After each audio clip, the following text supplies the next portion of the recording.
Hi hello ನಮಸ್ತೆ, welcome back to my YouTube channel. ನಾನು ಮನದಿ.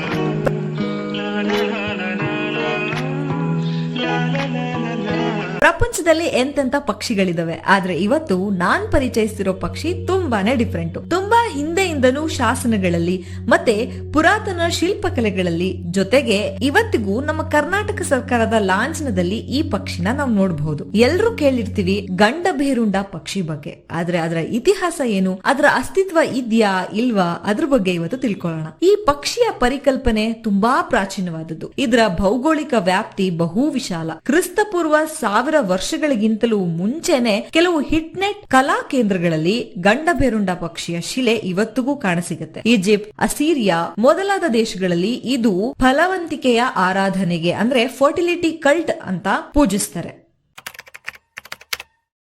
ಸ್ಥಿತಿಯೊಂದರಿಂದ ಇದು ರಷ್ಯಾ, ಜರ್ಮನಿ ಮೊದಲಾದ ದೇಶಗಳಲ್ಲಿ ಹರಡಿತು ಅಂತ ಹೇಳ್ತಾರೆ. ತಕ್ಷಶಿಲೆಯಲ್ಲಿ ದೊರಕಿರೋ ಕ್ರಿಸ್ತ ಶಕಾರಂಭದ ಒಂದು ಶಿಲ್ಪ ಅತ್ಯಂತ ಪ್ರಾಚೀನವಾದುದು. ಇದು ನಿಜವಾದ ಪಕ್ಷಿನೋ ಅಥವಾ ಕಾಲ್ಪನಿಕ ಪಕ್ಷಿನೋ ಅನ್ನೋದಕ್ಕೆ ವಿದ್ವಾಂಸನಿಂದ ಇವತ್ತಿಗೂ ಕೂಡ ಒಂದು ವಾದ ಇದ್ದೇ ಇದೆ.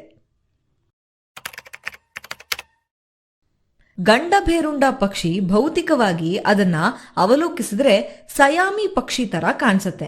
ಸಯಾಮಿ ಪಕ್ಷಿ ಅಂತ ಹೇಳಿದ್ರೆ ಟ್ವಿನ್ ಬರ್ಡ್ ಅನ್ನೋ ಅರ್ಥ ಬರುತ್ತೆ. ಪಕ್ಷಿಗೆ 2 ತಲೆ, ಚೂಪಾದ ಕೊಕ್ಕು, 2 ತಲೆಯು 2 ದಿಕ್ಕಿಗೆ ಪರಸ್ಪರ ವಿರುದ್ಧವಾಗಿ ನಿಂತಿದ್ದು ಒಂದೇ ಶರೀರವನ್ನ ಹೊಂದಿರುತ್ತೆ. ಶಿವಮೊಗ್ಗ ಜಿಲ್ಲೆಯ ಬಳ್ಳಿಗಾವಲಲ್ಲಿರೋ ಗಂಡಭೇರುಂಡ ಪಕ್ಷಿಯ ಪ್ರತಿಮೆ ಕರ್ನಾಟಕದ ಗಂಡಭೇರುಂಡ ಶಿಲ್ಪಗಳಲ್ಲೇ ಅತ್ಯಂತ ಪ್ರಾಚೀನ ಅಂತ ಕನ್ಸಿಡರ್ ಮಾಡಿದ್ದಾರೆ. ಎತ್ತರವಾದ ಸ್ತಂಭದ ಮೇಲೆ ನಿಂತಿರೋ ಈ ಶಿಲ್ಪದ ಶರೀರ ಮಾನವಾಕಾರವನ್ನ ಹೊಂದಿದ್ದು ಕಂಠದಿಂದ ಮೇಲ್ಭಾಗ ಗಿಡುಗ ಪಕ್ಷಿಯನ್ನ ಹೋಲುತ್ತೆ. ಗಿಡುಗ ರೀತಿಯ 2 ತಲೆಗಳಿರುವಂತಹ ಪಕ್ಷಿ ಇದು. ಈ ಪಕ್ಷಿ ರಾಕ್ಷಸರನ್ನ ನುಂಗುತ್ತಿರುವಂತೆ ಚಿತ್ರಿತವಾಗಿದೆ. ಈ ಸ್ತಂಭದ ಅಡಿಯಲ್ಲಿರೋ ಶಾಸನದಲ್ಲಿ ಇದನ್ನ ಭೇರುಂಡೇಶ್ವರ ಅಂತ ಹೆಸರಿಸಿದ್ದಾರೆ. ಇದನ್ನ ಕಲ್ಯಾಣ ಚಾಲುಕ್ಯರ ಮಹಾಮಂಡಲೇಶ್ವರನಾಗಿದ್ದ ಚಾವುಂಡರಾಯರಸ ಕ್ರಿಸ್ತ ಶಕ 969ರಲ್ಲಿ ಇದನ್ನ ಸ್ಥಾಪಿಸಿದಾನೆ ಅಂತ ಶಾಸನ ತಿಳಿಸುತ್ತೆ.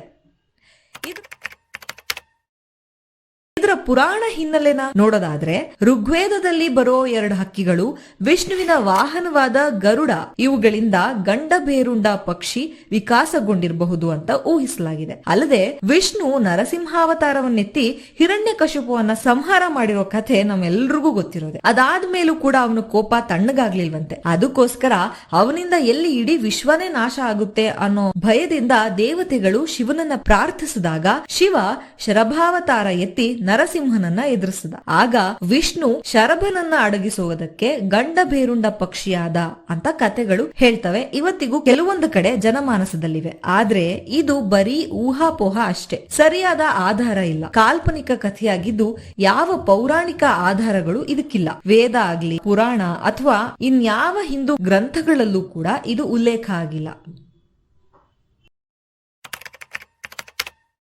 ಚಿಹ್ನೆಯನ್ನ ಲಾಂಛನವಾಗಿ ಬಳಸೋ ಇತಿಹಾಸದ ಬಗ್ಗೆ ತಿಳ್ಕೊಳ್ಳೋಣ. ಕರ್ನಾಟಕದಲ್ಲಿ ಗಂಡಭೇರುಂಡವನ್ನ ಲಾಂಛನವಾಗಿ ಬಳಸೋದಕ್ಕೆ ಆರಂಭವಾಗಿದ್ದು 13ನೇ ಶತಮಾನದ ಉತ್ತರಾರ್ಧದಲ್ಲಿ. ಹೊಯ್ಸಳ ಅರಸ 3ನೇ ನರಸಿಂಹ ಮತ್ತೆ 3ನೇ ಬಲ್ಲಾಳ ಇವರ ಕಾಲದಲ್ಲಿ ಕೆಲವು ಶಿಲಾಶಾಸನಗಳ ಮೇಲೆ ಗಂಡಭೇರುಂಡ ಚಿತ್ರ ಇದೆ. ವಿಜಯನಗರದ ಸಾಮ್ರಾಟನಾಗಿದ್ದ ಅಚ್ಯುತರಾಯನ ಚಿನ್ನ ಮತ್ತು ತಾಮ್ರದ ನಾಣ್ಯಗಳ ಮೇಲೆ ಕೂಡ ಗಂಡಭೇರುಂಡದ ಮುದ್ರೆ ಇದೆ. ಇದರಲ್ಲಿ ಸೊಂಡಿಲು ಬಾಲವನ್ನೆತ್ತಿಕೊಂಡಿರೋ ಭಯಗ್ರಸ್ತವಾದ ಆನೆಗಳನ್ನು ಆ ಪಕ್ಷಿ ತನ್ನೆರಡೂ ಕಾಲುಗಳಲ್ಲಿ ಸಿಕ್ಕಿಸಿಕೊಂಡಿದೆ. ನಂತರ ಮಧುರೆಯ ನಾಯಕರು, ಕೆಳದಿಯ ಅರಸರು ಗಂಡಭೇರುಂಡವನ್ನ ಲಾಂಛನವಾಗಿ ಕೂಡ ಬಳಸಿಕೊಂಡಿದ್ದಾರೆ. ಮೈಸೂರು ಒಡೆಯರು ವಿಜಯನಗರ ಪರಂಪರೆಯನ್ನ ಮುಂದುವರಿಸಿಕೊಂಡು ಬಂದಾಗ ತಮ್ಮ ಧ್ವಜದ ಮೇಲೆ ಗಂಡಭೇರುಂಡವನ್ನ ಪ್ರತಿಷ್ಠಾಪಿಸಿಕೊಂಡ್ರು. ಅವತ್ತಿನಿಂದ ಇವತ್ತಿನವರೆಗೂ ಇದು ಮೈಸೂರು ಒಡೆಯರ ಲಾಂಛನವಾಗಿ ಉಳ್ಕೊಂಡಿದೆ. ಅದಲ್ಲದೆ ಹೊಯ್ಸಳರ ಕಾಲದ ನಾಶದ ಸರಪಣಿಯ ಶಿಲ್ಪದಲ್ಲಿ ಗಂಡಭೇರುಂಡಕ್ಕೆ ಉಚ್ಚ ಸ್ಥಾನವನ್ನ ನೀಡಲಾಗಿದೆ. ಬೇಲೂರಿನ